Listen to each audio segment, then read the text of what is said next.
in order to reduce risk within our community of the wildland-urban interface. So, first of all, what is community risk reduction? Community risk reduction is identifying a vulnerability or hazard within the community, and then how we identify that and reduce those risks through a number of ways, and then leveraging the resources and assets of our community in order to reduce that. So when we talk about those assets and resources, we talk about like the department as someone who can be the lead in that. We also talk about stakeholders and citizens of our community, people that have a vested interest in seeing risk brought down to a allowable level to create a safer community or alleviate potential incidents that would cause loss of property, detriment to the environment, and alleviate human suffering. So it is a collaborative process. It is not just a process that is completely of the fire department, but we can leverage politicians, our mayors, our fire commissioners, and then also our citizens. And so through creating a plan of community risk reduction, we first identify those hazards. We orient ourselves in a way to reduce that risk. So by creating a plan, looking at the risks of the plan, how plans will work better than others, and then we decide on what our plan is, and then we implement that plan and act. And so it's also important to note that this isn't a linear structure. It is a loop, because what we are always doing is we're always analyzing our processes and procedures to help better them, because reducing risk and vulnerability isn't really something that stops. I mean, potentially, we will reduce risk, but we may never completely reduce that risk.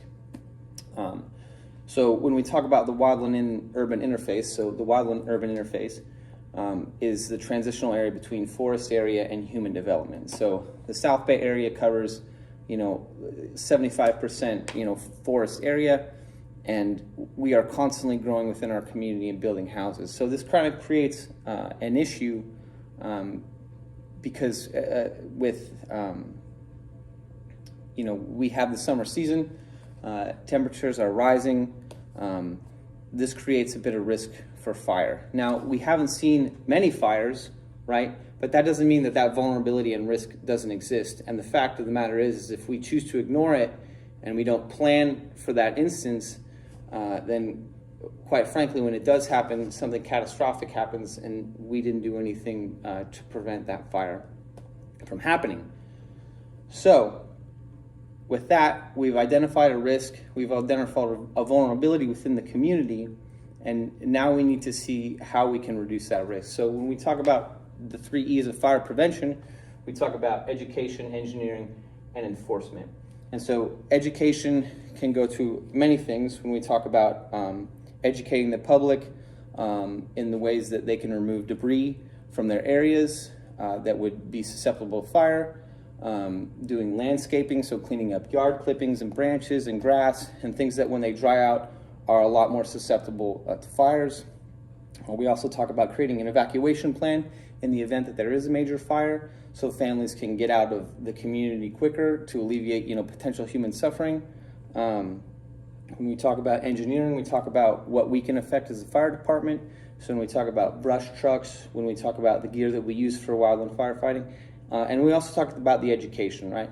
So FEMA does offer a number of courses for structural firefighters, which we are, and then how we can apply wildland urban interface, wildland firefighting techniques if we ever need to use them. And then we also talk about enforcement, right? So enforcement talks about fines for illegal burning. As we know, the months from June to September 30th are a burn ban time period. And traditionally we haven't done so well in enforcing that. So enforcing that can send a message to our citizens like, hey, this is not something that we allow. And it also, when you do illegal burning, it provides a risk, an unneeded risk to the community. And so how we can also alleviate that is by giving our citizens other pathways to get rid of that debris instead of burning it. And that can happen through education as well. And then enforcement also goes to observation too, right? Excuse me. So when we talk about observing, like, the fact that we may be reducing those illegal burns, the fact that, we may see people creating those evacuation plans. They're going out to schools and teaching evacuation plans to children, and then going back and talking to them like, hey, did you create a plan with your parents? How did that go? Sending out flyers through the mail and things of that nature. So really, in a nutshell, that's community risk reduction, is how we reduce the vulnerability of fires within our community. When we talked about orient, observe, decide, and act, is observing vulnerability and risks, creating a plan, deciding on a plan, acting on it, and then continuing with that observation. And then also we talk about a little bit about the wild and urban interface and how we consider that a risk. And even though we haven't had any major fires within the wild and urban interface, doesn't mean that that does not produce a significant risk to us, because oftentimes in the fire department, in the fire service, we find that major change doesn't happen until after a catastrophic event happens. And quite frankly, we really can't allow for that, because as stewards of our community, we need to be looking not just at fire suppression and EMS, but how we can prevent those things. How can we reduce risk within our community to create a safer community?